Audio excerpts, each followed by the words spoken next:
भी महानुभाव, मीडिया के लोग, वकील साहब, जुडिशरी के जितने भी लोग हैं, उन सबको मेरा सादर प्रणाम। और मैं अपनी बात रखूं उससे पहले मैं थोड़ा सा अपना एक परिचय जो अभी मलिक साहब ने जो दिया है उसके अलावा मैं अपना परिचय ये बता देता हूं कि मैं उस ज़माने से पत्रकारिता कर रहा हूं जब सोशल मीडिया जैसा कोई नाम ही नहीं होता था। नज़दीक कर लें कि मैं 9.25 साल की सरकारी नौकरी छोड़कर पत्रकारिता में आया था और मुझे लगा कि मेरा जन्म सिर्फ लंच बांध करके घर से निकलना और लंच करके घर लौटना नहीं है। मैं समाज में जो भी अव्यवस्था है, जो भ्रष्टाचार है, जो कुरीतियाँ हैं, उनके खिलाफ आवाज़ उठाना है और जितना संभव होगा मैं आवाज़ उठाऊंगा, पुरजोर तरीके से उठाऊंगा। तो 9.25 साल की सरकारी नौकरी छोड़ी मैंने और जनसत्ता जब शुरू हो रहा था तो मैंने जनसत्ता ज्वाइन कर लिया। बहुत लोगों ने कहा, मेरे पिताजी ने 3 दिन रोटी नहीं खाई कि नालायक है, सरकारी नौकरी के लोग तरसते हैं और ये सरकारी नौकरी छोड़कर प्राइवेट नौकरी में आया है। लेकिन जिस दफ्तर में मैं काम करता था उसमें बहुत भ्रष्टाचार था, तो भ्रष्टाचार देखकर लंच भी ठीक से नहीं कर पाता था मैं। तो मुझे लगा कि मैं सिर्फ इसलिए पैदा नहीं हुआ हूं कि मूक बनकर सब चीजों को मैं देखता रहूं और उसके बाद इस दुनिया से विदा हो जाऊं।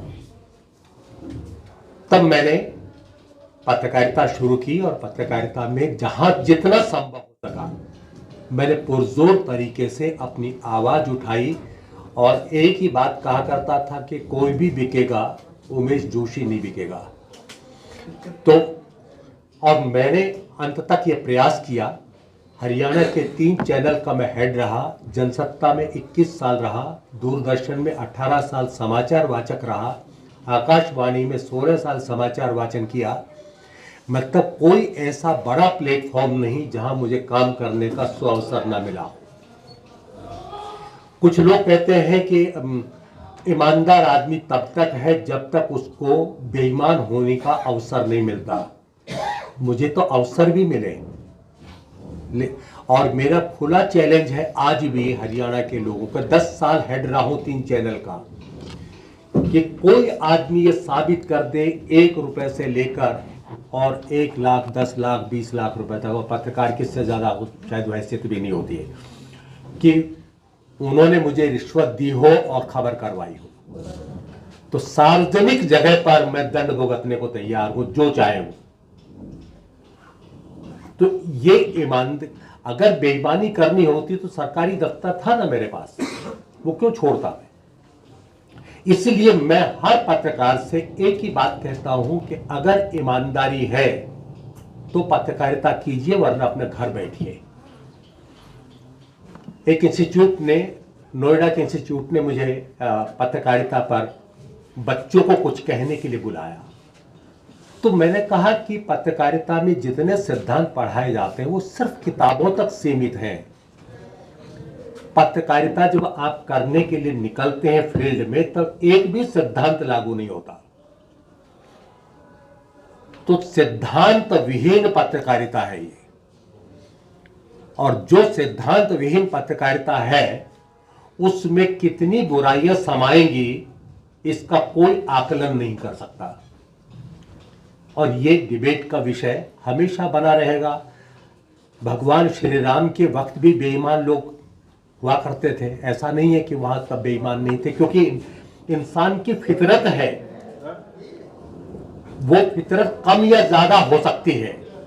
लेकिन उस वक्त शायद ये वक्त नहीं रहा होगा जब ये परिचय कराया जाता होगा कि ये बड़ा ईमानदार आदमी है, क्योंकि ईमानदारी इंसान का बुनियादी धर्म है। परिचय करवाने की जरूरत नहीं पड़ती है। बेईमान हो तो बताया जाए कि ये आदमी बेईमान है। लेकिन अब उलट है, मूल धर्म से लोग भटक गए हैं। अब पत्रकारिता भी एक ऐसा पेशा हो गया है जो सिर्फ पैसा कमाने के लिए, जबकि ये पेशा पैसा कमाने का नहीं था, ये सिर्फ समाज सेवा का पेशा था। पर जब धन हर सिद्धांत पर भारी हो जाए, तब फिर जब चुनाव में धन बल सबसे ज्यादा भूमिका निभाने लगे, हर जगह पैसे की पूछ हो, हर जगह पैसे का सम्मान हो, तो फिर ये पेशा भी कोई अछूता थोड़ी रह सकता है। मैं कई बार कहा करता हूं कि भाई कॉलेज स्कूल में जो हमें शिक्षा दी जाती थी, वो हमेशा बताया जाता था ईमानदारी के रास्ते पर चलो, ईमानदारी से बड़ा कोई धर्म नहीं है, बेईमानी मत करो, बेईमानी करना पाप है। लेकिन किसी भी संस्थान में बेईमानी करना नहीं सिखाया जाता। ऐसा कौन सा संस्थान है जो बेईमानी में पारंगत बना देता है लोगों को, भ्रष्टाचार में पारंगत बना देता है? वो संस्थान मुझे आज तक नहीं दिखाई दिया। जो पढ़ा है हमने, वो हमने सीखा नहीं, जो नहीं पढ़ा है वो सीख गए। वो कैसे सीखे हैं ये नहीं पता। तो जब तक हम एक पीढ़ी, ज्यादा नहीं, एक पीढ़ी जब तक हम ईमानदार तैयार नहीं करेंगे, तब तक हम आगे ईमानदारी की कल्पना भी नहीं कर सकते। मेरे वक्त से लेकर मैंने 1982 में दूरदर्शन में समाचार वाचन शुरू किया था, तब बहुत लोग तो पैदा भी नहीं हुए होंगे, और 1983 में जनसत्ता शुरू हुआ, तब मैंने जनसत्ता से काम शुरू किया, 21 साल रहा वहां। तब से लेकर आज तक पत्रकारिता में बहुत बदलाव आया है, जमीन आसमान का बदलाव है। 21 साल में खबर सेंसरशिप के नाम पर, खबर रोकने के नाम पर मेरे 21 शब्द भी नहीं रोके गए। इस बात का मुझे बड़ा गर्व है कि मैंने ऐसे समय में पत्रकारिता की जब कोई अंकुश नहीं था। आपने जो लिखा वो फाइनल था। और पत्रकार, मेरे संपादक कहा करते थे, आप पत्रकार हैं, दूसरे पेशे की तरह से आप भी अपना एक पेशा कर रहे हैं। आप कोई तोप नहीं है, तो रमखा नहीं है कि जो समाज में आप एक अलग तरह का अपना स्टेटस लेना चाहेंगे कि मैं पत्रकार हूं इसलिए मुझे ये मिलना चाहिए ना। उसने कहा आप भी नौकरी कर रहे हैं। लेकिन आज तो मतलब जब से ये लोगों में एक भावना आई है कि अरे मैं तो कुछ अलग ही किस्म का प्राणी हूं, मैं तो पत्रकार हूं, मुझे सरकार से ये सुविधा मिलनी चाहिए, मुझे ये भी मिलना चाहिए, मुझे ये कोई कैसे मना कर सकता है। तो वो जिस दिन फीलिंग आ जाती है, बस हमें सिर्फ ये देखना है कि हम वो काम करें जिससे समाज को एक सही दिशा मिले, समाज को सही खबर मिले। खबरों के साथ घालमेल नहीं होना चाहिए, खबरों के साथ भेदभाव नहीं होना चाहिए। और खबर खुद बोलती है। कोई भी खबर पढ़ के मेरा जैसा व्यक्ति बता सकता है कि यह खबर किसने प्लांट करवाई होगी और कैसे प्लांट करवाई होगी, इस खबर में कौन सी बात झूठ है, कौन सी सही है।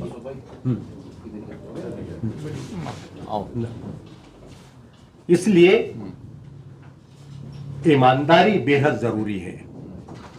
और जिस दिन ये फैक्टर खत्म हो गया, उस दिन फिर पत्रकारिता में मिलावट आ जाएगी। और जो मिलावटी चीजें हैं वो आप जानते अच्छी तरह से कि वो कभी किसी का भला नहीं कर सकती, नुकसान करने के अलावा कुछ नहीं करती।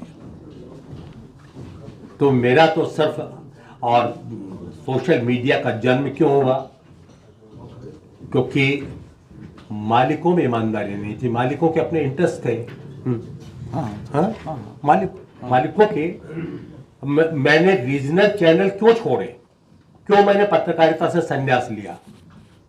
क्योंकि रीजनल चैनल्स में मैं काम नहीं करना चाहता था। जो मेन स्ट्रीम चैनल्स थे वहां मुझे नौकरी नहीं मिल सकती थी, उम्र इतनी हो गई थी। तो मुझे ये लगा कि अब संन्यास लेना ही बेहतर है, क्योंकि रीजनल चैनल के जो मालिक हैं या तो बिल्डर हैं या पॉलिटिशियन हैं, और दोनों के इंटरेस्ट सबसे अलग होते हैं, बहुत बड़े इंटरेस्ट होते हैं। उन इंटरेस्ट को अगर आप पूरा करेंगे तो टिकेंगे, नहीं पूरा करेंगे तो नहीं टिकेंगे। तो रोजाना दबाव झेलने, अपनी आत्मा को मारने से बेहतर है कि आप घर बैठ जाएं।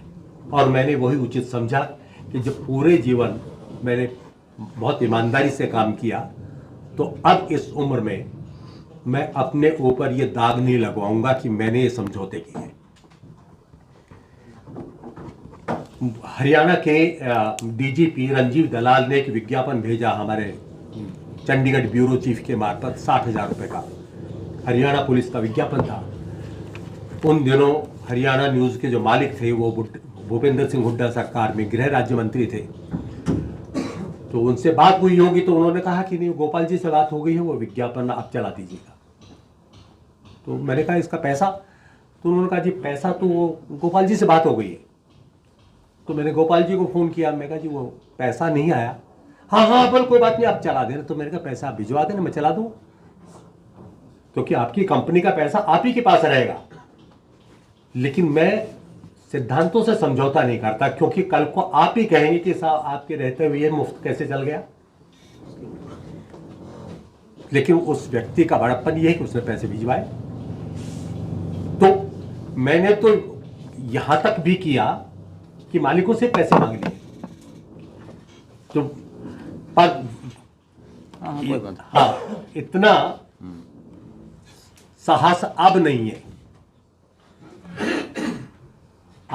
आज के जो संपादक थे उन्होंने एक बार अपने मालिक से कहा कि जो आप जिस कार्यक्रम में गए थे उसकी खबर मेरे पास आई है, लेकिन वो खबर छपने योग्य नहीं है,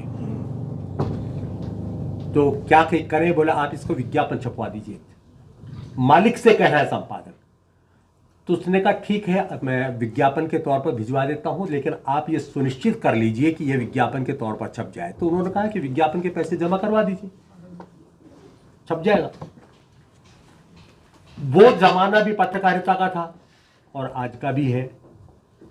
तो लगातार जो बदलाव आ रहे हैं वो बदलाव तो फिर किसी भी सीमा तक हो सकते हैं, पर हाँ इतना ज़रूर है कि सोशल मीडिया ने एक वो पक्ष दिखाया है जो रेगुलर मीडिया में नहीं दिखता है। ये बड़ी अच्छी बात है।